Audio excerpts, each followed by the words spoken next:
Hello, lovely friend. I am Dr. Mary Barson. And I'm Dr. Lucy Burns. We are doctors and weight management and metabolic health experts. and this is the Real Health and Weight Loss Podcast.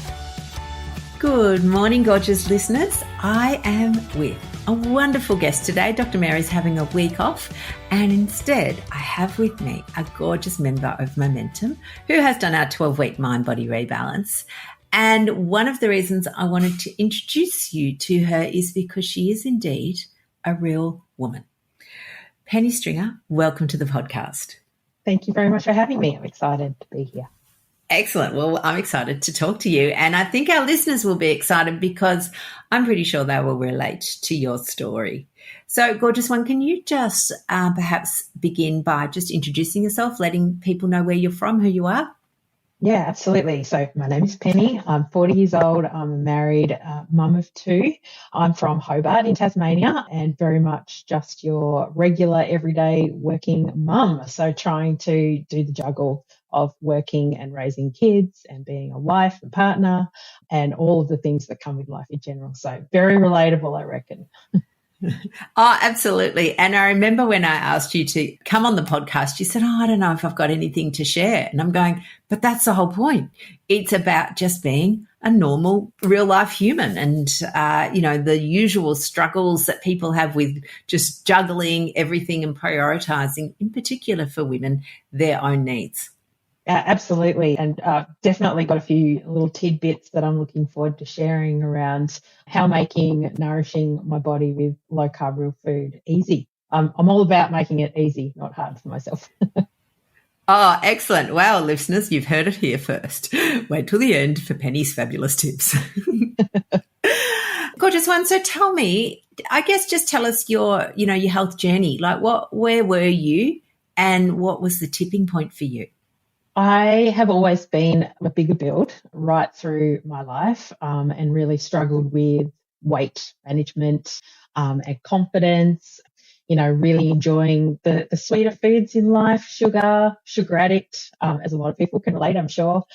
And I'm pretty sure that I've suffered with polycystic ovarian syndrome my entire life and wasn't really diagnosed until I was ready to start a family in my 20s. And that really started to click a lot of things in place and explain, some of the symptoms, some of the issues that I've struggled with through my life, especially weight management, and struggling with regulating around food and emotional eating and all of those kinds of things. So I think polycystic ovarian syndrome has made a big part of my identity and working around that as one of those things. So, Pen, what were the symptoms that you experienced with polycystic ovarian syndrome? Yeah, so gaining weight was super easy. Losing it, very difficult. I've always been heavier set, probably size 16, got up to a size 20 in my 20s. And really, I think losing my dad suddenly in 2021 was the tipping point for me. I went to grief counselling, and grief counselling dove into so much more than just dealing with the grief and finding new ways to cope and refocus and rebalance and mindfulness and all of those things. It was also, turning 40 was another tipping point for me. It's like, right, I've really got to get on top of all of these things. So those combined, as well as, I guess, diving a bit deeper into why I'm the way I am. I'm an orphan, I guess you could say. I lost my mum when I was 20 and my dad when I was 38. So, decided life's short. And, I felt out of control and bloated and overweight and uncomfortable and not confident and, having pimples and the general yuckiness of being unhealthy and out of control, just spinning out of control and turning to sugar to try and get that, that nice hit, the hit that you look for, the dopamine, the endorphins, all the things you get from eating yummy things and not doing the right thing by my body. Yeah, so the tipping point was a few things, but definitely hitting 40 kind of woke me up that I really needed to get back in check. Yeah. I think it's interesting, again, as we get a bit older, the time for which health issues happen gets closer. So, when you're 20, you kind of, you perhaps don't care quite so much. I certainly know I used to. We drink a lot. We used to ate lots of junk food. I didn't care. I knew it wasn't making me feel good, but I also didn't care because it was all about, just hedonistic, having fun, keeping up with your mates, doing what your friends were doing. But as you get a bit older and you have responsibilities, maybe you either have a family or want to start a family, you then start to value, I guess, your health. You don't take it for granted quite so much. Yeah, absolutely. I think, we do tend to feel a little bit invincible, a little bit like that's a future me problem. Even though you're eating junk food and drinking too much, it's definitely not. Like current me just wants to have fun, live life, and just enjoy being in the moment. Whereas, your 30s and 40s, it's all of a sudden this is important for my kids' sake, for my partner's sake, for my sake. Yeah, absolutely. When you say you felt out of control, like which parts of you felt out of control? Yes, just being able to regulate. If I did have a little bit of a treat, it would be not stopping. It's like one piece of chocolate's too much and a whole block is never enough. That kind of philosophy that I could put away a whole family block of chocolate. I could eat, one of the big 200-gram packets of potato chips, no problem, without even thinking twice about it. So, I feel like I just didn't have that ability to regulate myself around, all of those yummy, savoury, sweet foods that I know were incredibly bad for me. Also being pre-diabetic, still drawn to those foods and knew that, it was doing damage to my body, but not being able to say no and not understanding why. So why can't I say no to this stuff? Yeah, absolutely. And I think that is the biggest thing, isn't it? People feel like they're just weak-willed because, they can't say no, that they don't have enough discipline and they just need to be stronger. Yeah, definitely. So what have you learnt about then that process, that it's not about, being weak-willed or undisciplined? What have you learnt? A big part of my growth has been just being mindful, actually stopping, being in the moment and standing at the fridge or the cupboard. Why am I here? Am I doing that? What's one wonderful thing I've learned from real life medicine is around, am I cold chop or boiled egg hungry? If I'm not, I'm probably bored or feeling a little stressed and going back to that default emotional eating mechanism. So instead I'll go to my dog and I'll hug my dog. She's great for releasing dopamine and endorphins, bless her. That kind of thing. Just kind of remove myself, go out, get some fresh air, stand in the sun. Yes, I think, what's come from all of this is the importance of actually being in check, being in balance, taking back control and taking a deep breath, grounding myself, doing all of those things has been so incredibly super easy things that you can just add to your routine. Because I work from home a lot now, so I'm at my fridge and cupboard all the time as well. So I've got to be really careful of that and, using that philosophy of make the helpful easy and make the unhelpful really hard has all been a lot of philosophies I've taken away from real life medicine, and it's been very refreshing, but easy stuff you can just add to your kind of routine. So it's been fabulous.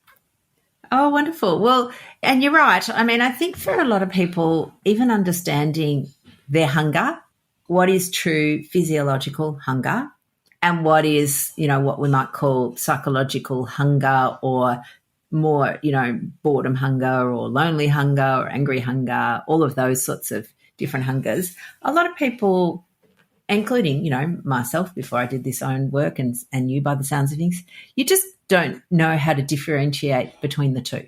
Yeah, for sure. I can definitely relate to that. And being a recovering emotional eater who's found new outlets to manage my stress and emotions and moods, it's really refreshing to not feel like I'm compelled to go to the cupboard, to go to the fridge, and to do am I actually hungry? Yeah. And is my tummy grumbling? When was the last time I ate? With low carb real food, it's all about protein and real food, and knowing that I had breakfast at 8:00. I'm not hungry at 9:30. I might be procrastinating over work or anything. So it's actually, I'll make a cup of tea and that'll get me through, sometimes to dinner. If I'm hungry, I'll have something at lunch, 1:00 in the afternoon. But I don't need, with high protein food, you don't need to snack. You don't need to go to the fridge and cupboard all the time. So it's looking for those actual hunger signals, which is something that I've had to relearn. It's like, oh, I'm actually hungry because I brought in intermittent fasting and all of the benefits of that as well. So it's been very refreshing. I love that. And I love it because I think there's a couple of things that happen. And again, people all know that I've done a lot of dieting, as have most women in the world seem to have done a lot of dieting. And so you become a bit fearful of food. Food becomes the enemy. It's something that you should avoid. Hunger is like a character flaw, some weakness. And honestly, understanding that physiological hunger is a normal, natural, and in fact, wonderful process. Because how good is it to eat? Like, how good does meal taste when you're actually just a little bit hungry? So good. It's quite a different experience to just eating for the sake of eating or doing it for routine's sake. Like, the whole breakfast, lunch to dinner and, you should have 3 square meals and blah, blah, blah, all that kind of thing. It's like, actually, no, I'm going to be much better at listening to my body, and meals do taste so much better, when you're not only having low carb real food, but also eating when you're hungry. It's like, this is delicious. It's great. I know it is. And I remember driving home from work and, going via a petrol station often with the proviso that I probably needed petrol when probably I didn't, so that I could have some chocolate or some snack on the way home. And then by the time I got home and had dinner, like I wasn't actually really hungry for dinner, but you had dinner because it was there. And so then dinner was not that exciting. Yeah, exactly. And it kind of makes it a bit meh and not so much that really great meal that you can look forward to, that beautiful piece of steak with some veggies or whatever it might be. Yeah, I agree. And also, you can overeat. That's what happens with snacking, I find. You still make your big bolognese or whatever it might be for dinner and eat that. And then you're like, oh, actually over 4, I've got a sore tummy because I had those snacks that I didn't need or really, should have had. Yeah, absolutely. And I'm sure you'll remember this phrase, but one of our favourites is that, processed food steals the joy of real food. Yeah, so true, so true. And it's all for that, tiny hit, that little feel good that you get from eating the junk, but it goes within a few minutes. And then you're looking for your next hit. So, I feel much better with the even energy levels, and also knowing that I'm doing good to my body. I want to live long and I want to prosper and I want to be healthy and be the best version of myself. So, I feel better in that, knowing that I had a piece of steak with my beans and my broccoli, and I'm full and I'm sated and I'm happy, and that gets me through to, breakfast or lunch the next day perfectly happy. Yeah, absolutely. Absolutely. So had you tried lifestyle sort of stuff before, changing your eating or any of those things in the past to help with, polycystic ovarian syndrome or your pre-diabetes, or what sort of stuff have you done in the past? Yeah, so, restriction, dieting, all of the traditional stuff that doesn't work long term because, as we know, it's more about making that lifestyle change, not the short term diet fads. I've tried OptiFast, I've tried soup diets, I've tried calorie restriction, I've tried multiple things. And some have worked for short term. I might lose 5, 10, 15 kilos and then put it all back on again within 6, 12 months when you say, I'll start eating this thing again. And then, you lapse into old habits. Trying to reduce sugar intake, it's been really hard. I haven't had the right tools. I haven't been in the right headspace that, things needed to really click for me for it to all make a lot of sense and actually really be something that I could take moving forward. So, really lowering my carb intake has been hard, as an emotional eater, getting through losing both of my parents quite suddenly and quite traumatically. You like turning to chocolate because it makes you feel good in the moment, even though it's not good. It's not good. And you're told you're pre-diabetic, still eat chocolate. And then you see your doctor and they say you're about 30 kilos overweight. What are you going to do about that? So, yeah, just a combination of things I think really woke me up to the fact that I needed to take it seriously. And I knew that a low-carb lifestyle was what I needed. It was just figuring out that it wasn't just reducing my sugar and that's that. It was mindfulness, mindset, moving my body more, those kinds of things that factored in as well. But definitely, tried and failed on a number of different diet fads over the years and been conscious of what I've been eating since my teen years, really. Yeah. Yeah. And I think, again, you've just elucidated a beautiful point, which is we need to understand what to eat, but more importantly, we need to understand why we eat. And, lots of people will relate to you being, an emotional eater. But unless we have other tools to learn to manage our emotions, to be able to self-soothe, to be able to regulate, that don't involve food and or alcohol, then all of the others are just short-term band-aids. Yep, exactly. It really has made a whole lot more sense to like just picking up tools like the beautiful hypnosis sessions that are all about positive affirmations and positive mindset and, looking at the helpful rather than the unhelpful has all been really important to cementing in my mind. This stuff is what I need. I need it for my mind. I need it for my body. I need it, for my soul. It's been so deeply healing to be on the right track. But to have that support, like to have real life medicine there along the way has been pivotal, really a game changer for me, not just out there trying a diet and failing a diet alone, because I don't fully understand other than weight loss as a goal. Weight loss can't be kind of the be all and end all. There has to be that drive to have the long-term health and well-being that comes with, eating better and moving more. Oh, absolutely. And I think one of the most amazing things that happens is when people stop eating, particularly ultra-processed foods, and change to real food, they feel so much better so quickly. And I think the way you feel, it's a bit like when you've got, the air conditioner on or some noise, you just become immune to it until it stops. And then you suddenly go, oh my God, this is how I'm supposed to feel. I feel so much better. And so many people do that. And then they might have a lapse and they might go back to eating their processed food for a little bit and immediately feel terrible again. Yeah, that was me at Christmas. I did enjoy a little bit of plum pud with brandy custard and then had the sugar headache that came straight off it. I went, really, I know now that stuff is not for me anymore, even though that's, like Dr. Mary has talked about in some of her recordings around, her, I think she said fruit mince pies is one of her kind of things at Christmas time that she just keeps being drawn to. It's tradition, it's habit. But I'm so keen to be trying more Christmassy, low-carb, real food alternatives that I know are better for me. It's nourishing me the way I want to be nourished. And, still enjoying those festive foods, whether it's low-carb trifle or something like that without the horrible kind of sugary after effects. Totally. And there are, there's certainly plenty of options. But you just reminded me of a Simpsons episode I remember watching, and it's Bart. I can't actually remember the whole series. I'm sure some of our listeners will remember it. But it was Bart was in some sort of like a guinea pig experiment, and he was eating, and it was some sort of sugary something or other, like maybe donuts. And every time he ate the donut, he got an electric shock, and he just kept doing it, and he just kept getting electric shocked. And I just think that's a bit like us. Sometimes you just every now and then you think, oh, it'll be all right. And then you get an electric shock, you go, yeah, no, it's not all right. I don't know what I'm doing. Just a bit. No, absolutely. And after doing this, a full term, full life, everything, head first, jumping in, full body, full commitment, I know that I don't want to go back to the way it was before. And I know, what happens to my body when I do.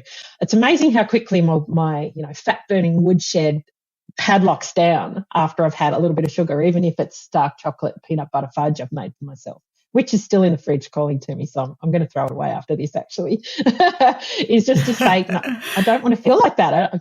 I'd rather my woodshed be open and working to full capacity. Thank you very much. Yeah, absolutely. Absolutely. So, Pen, tell us how's your health now? I feel a million times better. I've lost 20 kilos. I've dropped 2 dress sizes, which are just, really great, excellent side effects, not necessarily, the reasoning behind it, but, I was definitely motivated to lose weight for my health's sake. I've reversed my insulin resistance, which has been amazing. So that's actually been moved to my patient history with my GP. So that's incredible. And I feel like I might be on the way to reversing some of the symptoms of and potentially my PCOS as well, which would be incredible as well as I head into this next stage of my life, moving into my 40s. Even energy, more in control, more mindful. And I think mindfulness is great for mental health anyway, just to actually be present with my kids. It's school holidays at the minute. So, actually stopping what I'm doing and choosing better options for myself and for my family has been really quite life-changing. They're loving this lifestyle. They're like, Mum, it's great that we get to have steak and veggies once a week, that kind of thing. So they're loving the mingle sauces and the mingle seasonings we have on our chicken tenders that are barbecued right through the summer, those kinds of things. So it's really changing the way we eat. It's changing the way we communicate around food. They're metabolically flexible, my husband and my kids. So they still have their pasta and their chocolates and things in the house, but I'm not tempted by them anymore. And that is huge. And such a relief to be able to walk past a box of chocolates and go, I know what that does to me and I'm not interested anymore. So quite life-changing. Yeah, absolutely. And I think the thing that is helpful around that is that, we talk a fair bit about willpower in, lots of our teachings. And, willpower is a thing, like people have it, and you do have to use it occasionally, but it depletes quickly. So if you're not wasting your willpower on, things that are there in the house all the time, because people often say to me, Lucy, how do you do it? Because I live with 3 other adults now, adult children and a husband, and I'm not in charge of their eating. I'm in charge of mine. And they have stuff in the house that the old me would have gone, oh my God, Maltesers or donuts or biscuit, those cookies, those giant chocolate chip cookies, that sort of stuff.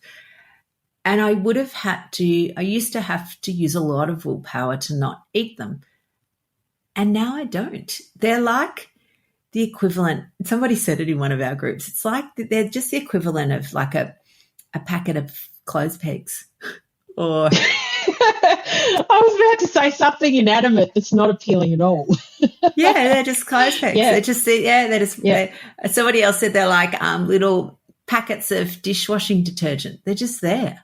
They're nothing. I relate to that. And it's refreshing. It's really lovely to have the kids have their cereal. I have my hemp seed porridge, which I'm a big fan of.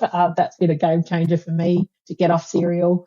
They've got their cornflakes, whatever. They can eat it because they're growing boys, and my husband is 71 kilos and 6 foot. So that's fine. I'm happy for them, and I will keep buying them for them if that's what they want. But, I will still say to them, how much sugar's in those? You should try hemp seed porridge. Just gently kind of, nudging, do what I can. Absolutely. And, again, it's, for families, it's not necessarily, getting rid of every single processed product in the pantry, but when you change the balance of the amount of processed food that kids eat, and, Mary's favourite saying is crowd out the processed food by introducing alternate real food, then again, you're reducing the percentage of what they eat, and that is going to be great for their health long term anyway. Yeah, it's been huge. It's simple things like making sauces for stir fries with mingle instead of straight from a jar. It's got a bunch of other processed stuff in it. Like I said, a favourite now is chicken tenders with mingle, seasonings over the top, and a salad, and maybe some fresh peas or whatever it might be on the side. The kids are just loving all of that as well. So we're definitely eating better as a family. Even my husband, he's lost 5 kilos. He's already thin. He's lost 5 kilos himself because we're not sitting there eating a bag of chips or chocolate together over nighttime anymore. That's the nighttime snacking is gone. So unhelpful, got rid of it. And that's been another game changer for my metabolism as well. Makes intermittent fasting overnight and into lunch the next day super easy. I love that. And it's interesting, isn't it? Because once it goes, it's not like your life's any less wonderful. Like, I think sometimes people are going, oh, but that's one of my pleasures. My joy in life is having ice cream on the couch at night with my husband or my partner or my friend or whoever. And, Pen, what would you say to those people? Definitely. It's not a joyless way of eating and living and nourishing our bodies. There is so much low carb, real food, beautiful options out there, and I'm loving making things from scratch and using alternatives like almond meal instead of wheat flour, and making things from that, making pancakes, and still enjoying all of those. You can get Lakanto maple flavoured syrup and still have pancakes with maple flavoured syrup and enjoy that experience. It's not like you can't ever have, foods like the things you used to enjoy. It's just a matter of, making them from scratch and making them from lower carb options and enjoying being in the kitchen again, that's a massive thing for me because I'm like you. I love your Tuesday cooking sessions. So, it's not so much about being the next Jamie Oliver. It's, let's nourish ourselves with foods that are really high protein and, just delicious and easy because we're busy. We're busy wives, busy mums, busy people. Oh, absolutely. So, yeah, it's definitely not a joyless way of living. I'm loving finding all these new recipes. Going, oh, well, look at this. You're making, I think one of the no apple crumble was also a favourite. Oh, yeah. I thought that's incredible. So great. So, yeah, it's just rediscovering and finding all these amazing alternatives is fun and exciting. It's good. Yeah. I love that. And I think that your the mindset around that as it being fun and exciting rather than tedious and boring, once we start, and again, we can change our thoughts whenever we want. So if you start noticing that your thoughts become things like, oh, this is boring or this is tedious or this is hard, for me, it's often like a little sort of an alarm, a little ding in my head that goes, oh, isn't it interesting? My brain's offering me this. Is that the most helpful way to think? Is that going to serve me well long term? And if not, what could I think instead? Yeah, absolutely. And it comes back to that positive mindset and mindfulness as well as actually stopping and going, where's that coming from? Being inquisitive, and also, self-compassion is really important too. Because, it's all about progress, not perfection. Another big one that real life medicine likes at being a perfectionist. That's been a really tricky one for me to work with. It's been, I'm like, this is amazing, losing all this weight in such a short period of time and fully embracing this way of life, not kind of digressing. And at Christmas time, I did give myself that little test of saying, I'm going to try. I really love my mother-in-law's plum pud and I wanted to join in. And, it's funny that we've still got that FOMO, working through the fear of missing out. It's like, but everyone else is having the plum pud, so I want to have plum pud as well. But then experiencing the after effects and weighing up the pros and cons and deciding it's probably not worth it sort of long term. Yeah, it's really interesting. A positive mindset's been everything. Yeah, and, as you know, we're not about perfection. It's about an experiment. And what I think dieting has taught people is that, if you cheat, and I'm using air quotes, listeners, if you cheat on your diet, then you're weak and bad and hopeless. And then because you've wrecked it, might as well go the whole hog and just wipe off the whole day and then forget it happened. Pretend it didn't happen because you're just going to start again tomorrow. So whereas we really believe that thinking a lot about what you're doing is really helpful in a really non-judgmental way. So, you can decide that you were looking forward to your mother-in-law's plum pud and your brain was probably quite excited about it, and then working out whether the taste was as good as you thought it would be, because sometimes it's not. Like, have you ever done that where you go, oh, my God, I can't wait to have that, and then you have it and you go, oh, it's interesting. I built it up quite a lot more in my mind than it actually was.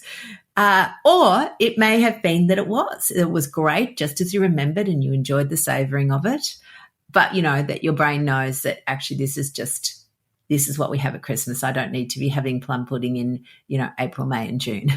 Yeah, so giving yourself permission to enjoy it on those really special occasions. We do have, make Christmas all about family and time together and food, so much food we do. It's traditional roast on my in-laws side of the family, which is always delicious.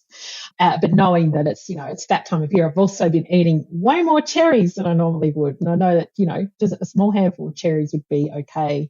But Christmas time is all about cherries as well for me. So struggling to regulate that even as I speak now. I know there are cherries in the fridge that I'm probably holding to a bit later. If I do have one of those little splurges, it's giving myself permission, not beating myself up, but going straight back into the regular scheduled viewing, so to speak, go back to my normal kind of low carb real foods the next day or the next meal, not beating myself up about it. If I did eat 5 cherries instead of 3 or 10 cherries instead of 5, which has been more the case, is to say, this is a Christmas thing and I know it's not an all year thing, and kind of being okay with that. Yeah, absolutely, absolutely. And at the very heart of it, cherries are a real food. And I think that most people probably don't go and eat a kilo of cherries a day. That would probably be unhelpful. But 10 cherries doesn't cause diabetes. No, it's not the end of the world. It's okay. No, absolutely. Good, gorgeous one. I would just love to finish on your top tip for newbies. What would you, if you've got someone who's thinking about it or would like to, maybe they've been listening to our podcast for a while, but they're a bit scared, or what would you say to them? Yeah, I think for me it was all about kind of segregating the movement and the food and kind of focusing on one. And then bringing the other in once I felt like food first was a focus for me. It was get my food organised. The weight started to fall off me when I got my food in check. And then the movement comes because you get to a point where, you're feeling like, okay, I'm doing what I can in the food department. Let's add in more movement because, our bodies need to move. And I've got a sedentary job. I sit at my desk a lot. So, that's been important. Again, the philosophy of making the helpful really easy and the unhelpful really hard. So, if you are struggling with willpower, get stuff out of the house, put it in a box, move it out of the way to a different room so you're not walking past it. If you're like me and you work from home or have hybrid work from home arrangements, boxes full of lollies and chocolate that belonged to my husband and sons were once tempting. So I just put them out of the way, super easy stuff like that. Doing a bit of a cleanse is always really refreshing and cathartic, clearing out the cupboards. Set some goals has also been really important, make them achievable and small and digestible. Don't go, I want to lose 30 kilos in 3 months. Start sensibly and kind of build up from there and have those steps in place. Another big one has been surround yourself with a community of like-minded people or people going through the same thing, because it's amazing. There is a lot of naysayers out there around low carb, real food, keto-esque lifestyles still being very unhealthy. So finding your community like I have with Real Life Medicine. Joining Momentum has been fabulous just to keep the momentum going sort of post 12 week. That's been great, being able to have some other women to chat to facing similar, I guess, challenges. People who are around the same age as me as well has been really fabulous too. I've got some actual people in real life based here in Tasmania who I talk to about low carb, real food. And then I've got my virtual community through Real Life Medicine as well. So they're probably the big ones. And then the positive affirmations, the positive mindset stuff will come, with Real Life Medicine and some of the programs you've got available have just been so pivotal to building my I've got a very, very plump toolkit of coping mechanisms and things I could fall back on those tough days. Whereas once upon a time, I probably would have just gone, I'll just have some chocolate because I had a stressful day. I don't have to do that because I've got all these other things to fall back on. So yeah, look, follow Real Life Medicine, put yourself with people who think the same as you or are going through the same thing as you, and, use yourselves as accountability partners if you need to, Journaling's another good one that I haven't mentioned as well, and get those goals written down to make them real, not just something floating around in your head. Yeah, absolutely. Do you know one of the ones that you just said then that I loved was the like putting the tempting foods out of your sight, and you mentioned because they were once tempting and now they're not. And so people are worried that they're going to have to resist this food for their whole life, like it's going to be hard for their whole life, but it gets easier. Yeah, so true. Like we were just saying before, it's amazing how, the kids can have their cereals, and I was a big cereal fan before, or their box of Christmas chockies that they were gifted. To me, they're just things. They're just things in the house. They're not things calling to me, a little voice in my head saying, ooh, wouldn't a little chocky be nice right now? That's not there anymore. I've got this positive mindset and this mindfulness attitude where it's all about, if I'm hungry, go and heat up some leftovers, or cook a bit of chicken, or, if I'm desperate, if I'm in between meetings, I'll make some hemp seed porridge for lunch some days, just keep making sure I've got those things available. So I've got my things available and they're there to fall back on. And, in an emergency, I'm all set. I've got frozen berries. I've got Greek yogurt. I'm not going to go hungry. I'm not surrounded by junk food. So yeah, it does get easier. It's just a matter of going through the process, training your brain. And I think one of the really important things to take away from all of this is just being in the right headspace and making that conscious decision to commit. And it's more than just weight loss. Yeah, Absolutely. Absolutely. Well, gorgeous Pen, what I love is that you are a nourishing and nurturing current you in both your body, mind and soul, but now also looking out for future you, and future you is going to be so grateful. Absolutely. Well, thanks so much for having me. It's been lovely to chat and kind of share my experience. I'm really grateful for the opportunity. Oh, well, you're welcome. And I'm sure our listeners will relate and be able to take away some of your excellent points. The information shared on the Real Health and Weight Loss podcast, including show notes and links, provides general information only. It is not a substitute, nor is it intended to provide individualised medical advice, diagnosis, or treatment, nor can it be construed as such. Please consult your doctor for any medical concerns.